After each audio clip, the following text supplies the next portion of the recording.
उल्टे पैर। शंकर जब से शहर आया था बहुत बदल गया था। छोटे से गांव से आया एक सीधा साधा युवक शंकर वहां के सम्मानीय गिरिजा पंडित जी की पहली औलाद। बड़े सपनों से पाल पास के शहर पढ़ने भेजा था उन्होंने, पर अब उसे कोई देखे तो पहचान भी न सके। उसकी वेशभूषा ही नहीं बदली थी, केवल रंगन बोलचाल, यहाँ तक कि उसने अपना नाम भी बदल डाला था। लोग उसे अब शेनकी के नाम से जानते थे। कॉलेज के कुछ हुड़दंग गए लड़कों के ग्रुप का नेता था वो। कहीं किसी को पीटना हो, छेड़छाड़ करनी हो, सबसे आगे रहता। लड़कियों के आगे इतना भोला बन जाता कि वो उसके जाल में फंस ही जाती। अभी उनके बॉयज हॉस्टल के सामने गर्ल्स हॉस्टल में कोई लड़की आई थी, पिया नाम था उसका। उसके दोस्तों ने शेनकी को चुनौती दे रखी थी, इसे पटा के दिखा तो जाने। पहले पहल शेनकी ने ध्यान न दिया, फिर एक दिन उसने पिया की फोटो देखी। कितनी खूबसूरत लड़की थी, गोरा दूधिया रंग, कमर तक लहराते रेशमी सिल्की बाल, बड़े बड़े कजरारे नैन। वो अपलक उसे देखता ही रह गया। अब तो उसके मन में भी इच्छा जगी कि इस लड़की से तो दोस्ती करनी ही पड़ेगी, जिसे देखते ही पहली नजर में उससे प्यार हो गया था उसे।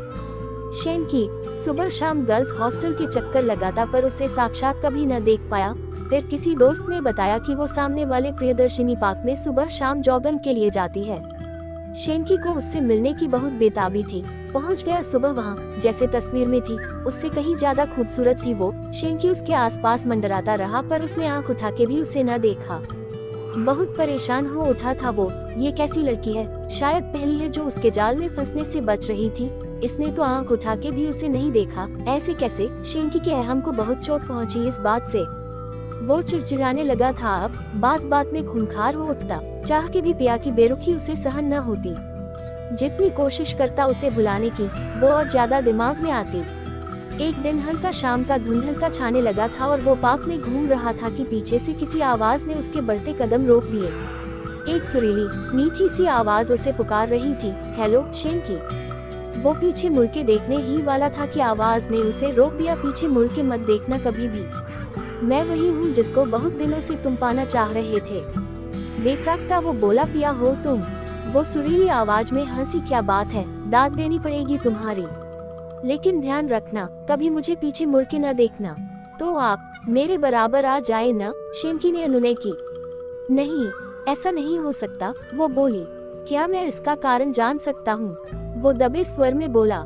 इतना बोलने वाले मुझे पसंद नहीं। पीछे से आवाज का सुरीलापन कम होता जा रहा था। आहा नहीं, पीछे मना किया न, बार बार चेतावनी नहीं दूंगी। अचानक शेनकी को कोई मजबूत हाथ अपनी गर्दन पर महसूस हुए। छोड़े, वो गिड़गिड़ा उठा। हाथों की पकड़ धीमी हो गई।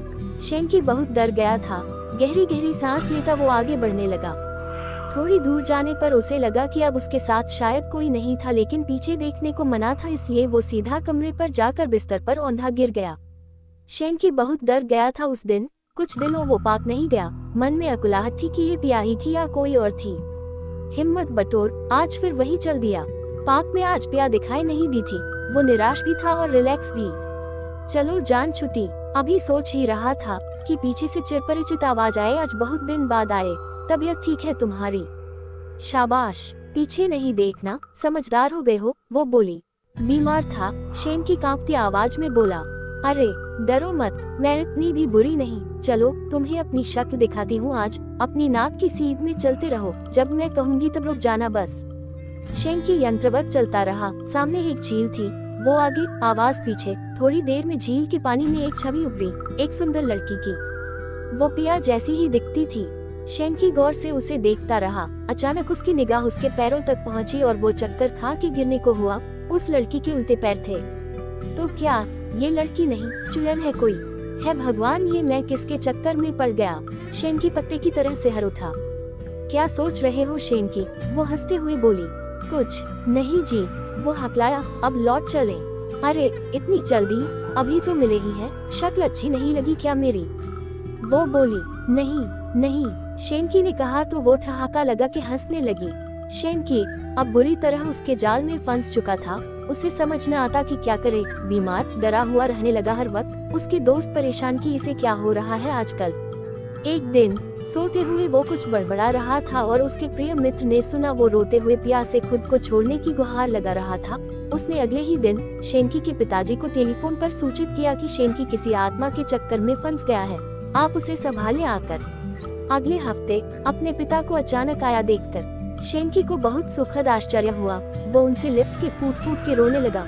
उसने कहा, पिताजी मुझे बचा ले, आइंदा कोई गलत काम न करूँगा।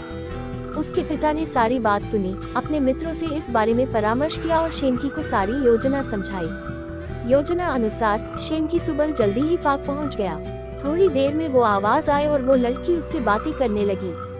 आज फिर उसने शेनकी को सीधे अपने बताए रास्ते पर चलने को कहा। शेनकी चुपचाप चलता रहा। वो दोनों एक वीरान खंडहर तक जा पहुँचे। हवा की सनसनाहट, सूखे पत्तों की चिरचिराहट उस जगह को डरावना बना रहे थे। कुछ चमगादड़ उड़कर शेनकी के कान के पास से तीर की तरह निकले। वो डर गया। वो लड़की उसे उस वीराने में लाकर पटकने वाली थी कि शेनकी फुर्ती से पीछे मुड़ा और असावधानी में वो लड़की उसे कुछ न कह पाई। मामला समझ आते ही वो गुर्राई, तुम पीछे कैसे मुड़े? मैं तुम्हारा खून पी जाऊंगी। इतने में ही उस चुड़ैल बनी लड़की को शेनकी के पिता और कई पुलिस वालों ने घेर लिया। इस अप्रत्याशित हमले के लिए वो तैयार न थी। पुलिस को उसने बताया कि उसके पिता गरीब थे, ठेला लगाते थे।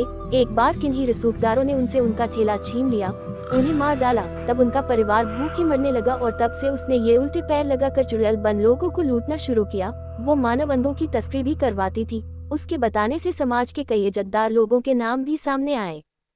शेनकी ने अब तौबा कर ली थी कि पढ़ने आया था शहर, बस पढ़ूंगा, बाकी खाने खान नहीं बने।